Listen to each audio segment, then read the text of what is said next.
My name is Edward Pruen. Well, my great-grandfather built this hall, and George Frederick Slight, and so that's on my mother's side. And so I've known about Wilsby Hall all my life, but I've never been here, so it's really exciting to come. Never, but I mean, to be honest, I didn't know much about it, mostly through George Frederick Slight's grandson, Michael Slight, who I think it works out as my second cousin. So I grew up knowing Michael, obviously, as quite a close family member, who lived in Binbrook Hall until he died some years ago. And he owned Wilsby Hall. He inherited, basically, most of the heritage of the place.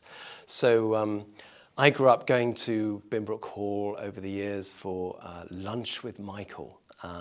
And he'd give us a tour of the gardens. And usually during the day, he would mention some of the stories of the family, and obviously his grandfather would sometimes come up in conversation over his grand tables. And there'd be portraits of the family around the table. And as a child, I grew up sort of aware that there was this big picture.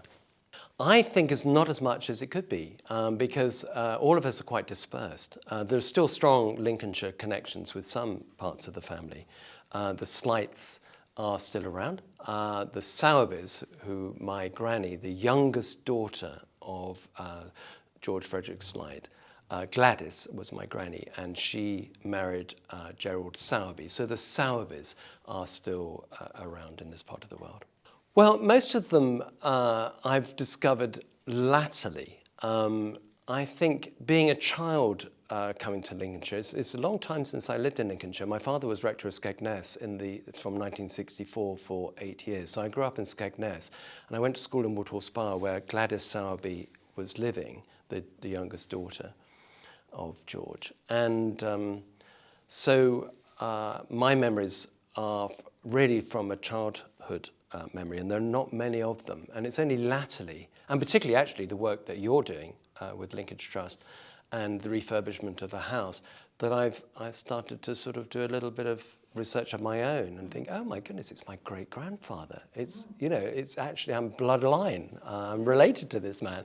And so it's only latterly that I began to sort of think, who was he? And now I've discovered, you know, he collected the narrative is that he collected cockle shells as a child, and then before you know it, he's built up this empire of shipping, employing 1,000 men, which would have been massively significant for Grimsby. Had 99 steam-powered, state-of-the-art trawlers, the largest privately owned fishing fleet in the world at the time. That he had donated his fishing fleet during the First World War to help with the war effort, and I think something like 38 or so of those trawlers were destroyed during the minesweeping. I think that's correct. And that he had the foresight not only to invest in fishing, which would have been, although Grimsby, as I understand, has strong links, obviously for millennia of fishing, but he really invested in this, and it was a significant source of food for the country. He also had the foresight to be buying up properties and farms in the wolds of Lincolnshire, and as far as Croft and Borough and all sorts of different places around Lincolnshire. So here is a man who invested in providing food for the country through farming and through fishing. And he had the whole infrastructure as well, the way in which he got wagons together, trains, and would get the fish down to London and so on. I'm sat here now in the billiard room, and this is the room where he died, or at least where I think he died a few days after he'd had an operation on the billiard table for his prostate problem. He refused to go to hospital. And just by extraordinary coincidence, my father's father, so this is nothing to do with the Sowerbys or the Slights, he played billiards in this room with the Slights. They, not knowing that another generation later, in fact, there would be a marriage. So this is the room where I think it's my grandfather, possibly must be my great-grandfather on the Pruen side, my my surname, and played billiards in this room. So this is a bit of a family room for me. It's impressive. Yeah. And as I say, I didn't know much about it as a child, and it's only latterly that I began to realize there's this, strong connection with my DNA with this building, and that 9 children came from this couple, the youngest being my granny.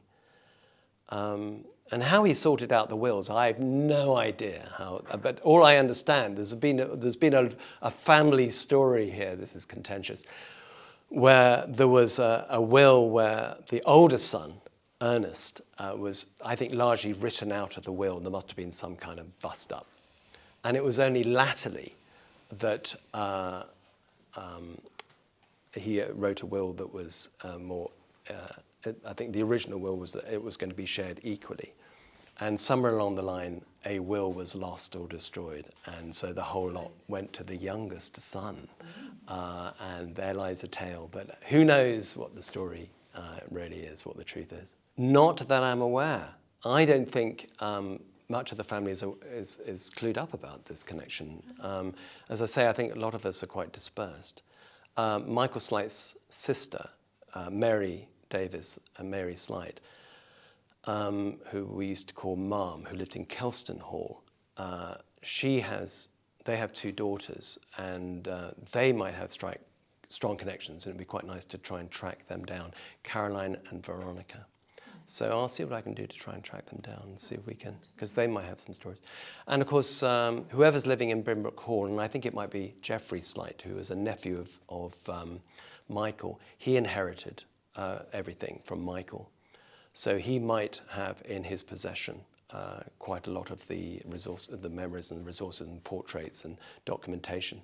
Yeah, I've got 1 or 2 photographs. Yeah, early pictures of some of the sons and daughters.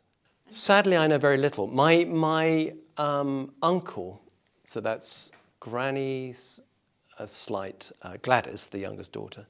Her oldest son was called Vivian Sowerby. The next in line was Cynthia Sowerby, then it was Diana Sowerby, my mother, and then John Sowerby, all of whom got married and all of whom have since died. Vivian wrote some memoirs, a copy of which I've given to you. And sadly, he was going to write the first 25 years of his life, but sadly he died when he got as far as just after the time of talking about Wheelsby and before he'd gone to his school. So we only got the beginning, but he does include stories about Wheelsby. And he's able to describe which room was which, and he remembers as a child coming here. So that's quite a useful source of information. But you've got a copy of that. That's a good question. I don't know, really. I mean, I'm looking forward to exploring the building, and I'm really, really excited that this building is now used by the Linkage Trust. I am an ordained Anglican priest, and 16 years of my work has been with the Lord Mayor Law School and College in Hampshire. So it's a special needs school and college with about 300 students. So I was aware of the Linkage Trust as another provider for people with learning disabilities and special needs.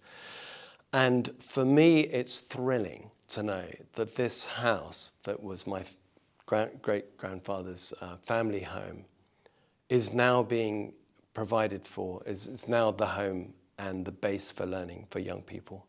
I think that's just perfect because my wife and I have worked in special needs a lot, and this is just, I can't imagine this building being used for a better purpose. I'm just so thrilled. And I just want to commend the work that's being done to refurbish the building through the lottery grants and all the match funding that's going on, so that this building can be used for the benefit of young people who will use it well. So thank you that you're doing this.